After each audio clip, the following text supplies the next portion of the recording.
Primeiro, a encarnação de Jesus.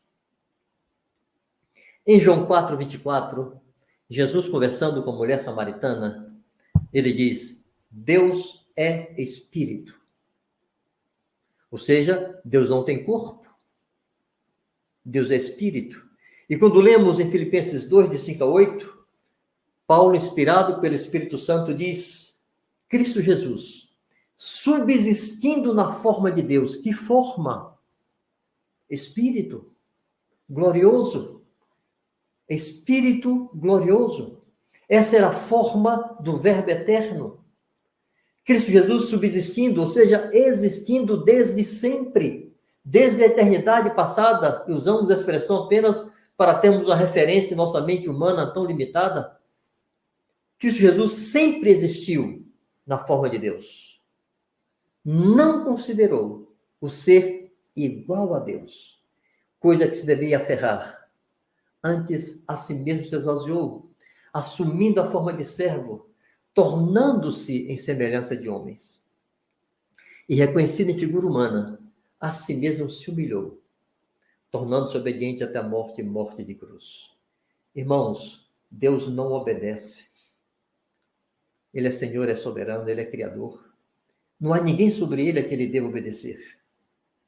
Mas o Deus, quando se fez homem, Ele teve que obedecer.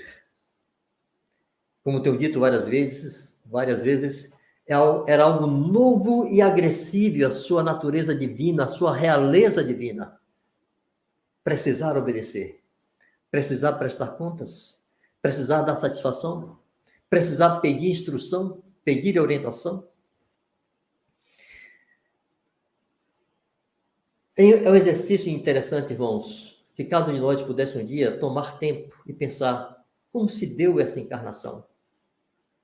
Imaginar o Verbo eterno deixando sua habitação gloriosa e celestial, indo habitar no útero de uma mulher, crescer ali como um embrião, ser alimentado pela placenta de uma mulher e ter todo o desenvolvimento que eu e você tivemos no ventre de nossas mães, que nossos filhos tiveram, e nascer como nossos filhos nasceram, como nós nascemos, em meio a sangue, absolutamente desamparado e necessitado, precisando do abraço da sua mãe, ser protegido, ser limpo, amamentar, alimentar-se de uma mulher. Era Deus fazendo isto. A encarnação não foi uma encenação. A encarnação não foi um teatro. A encarnação não foi por um tempo. Jesus, irmãos, tomou forma de homem para sempre. Em 1 Timóteo 2,5 está escrito. Abra em 1 Timóteo 2,5, em Filipenses 3:21.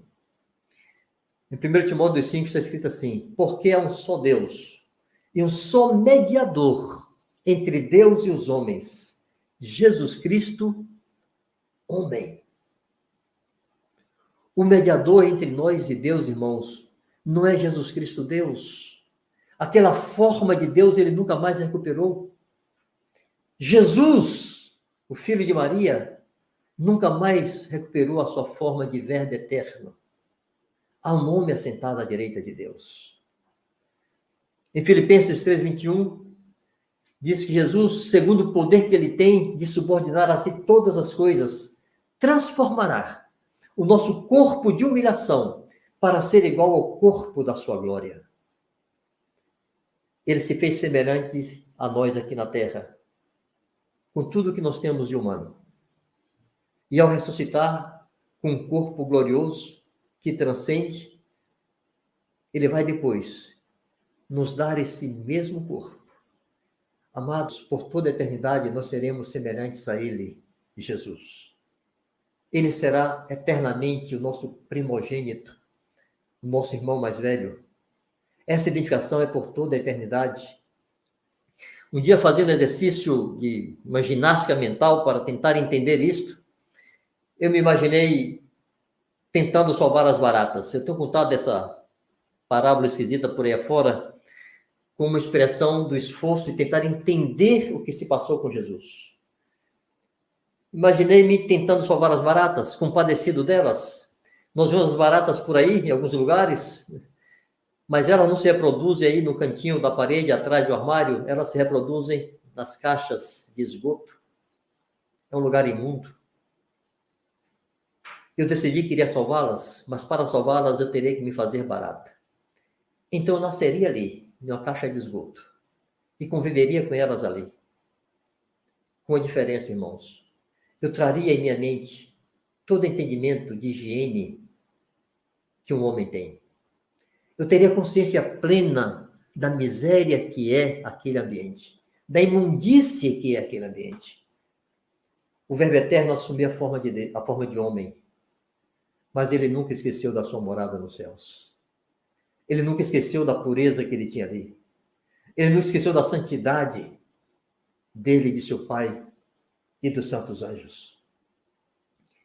E se eu me tornasse barata, eu me lembraria de como era meu ambiente humano, mas aceitaria conviver com elas. E lhes faria bem, e cuidaria delas, e curaria suas feridas. Mas um dia elas se revoltam e me matam. Mas eu ressuscito. Mas ressuscito barata. E nunca mais voltaria a ser homem. Deus se fez homem por você e por mim. Por toda a eternidade. Isso nunca será mudado. Não é uma coisa que se pudesse reverter. Mas não foi suficiente para ele fazer-se homem para sempre. Aqui na terra, vivendo entre os homens, vivendo entre suas criaturas, ele foi insultado, ele foi humilhado, ele foi desprezado. Eu não vou ler os textos aqui, mas eu quero que você confira em casa. Anote. Isaías 50, versos 6 e 7.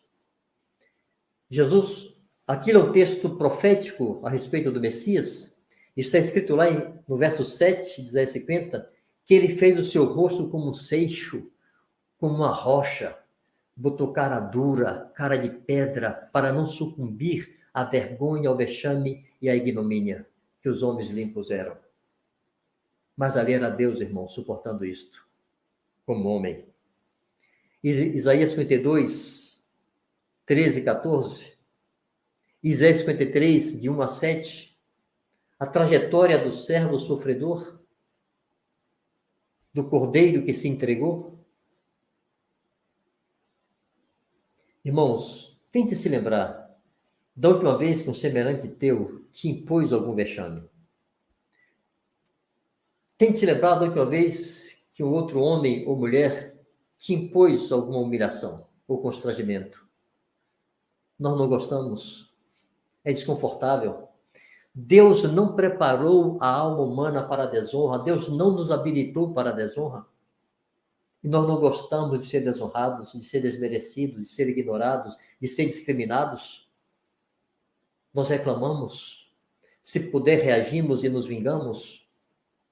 Mas ele estava Deus, sendo o mais desprezado dentre os homens. Um de quem os homens meneiam a cabeça, tido por aflito de Deus. Se é ruim para mim e para você, irmãos, sermos desmerecidos, sermos ignorados, sermos humilhados, como será para a natureza divina experimentar isso de suas próprias criaturas?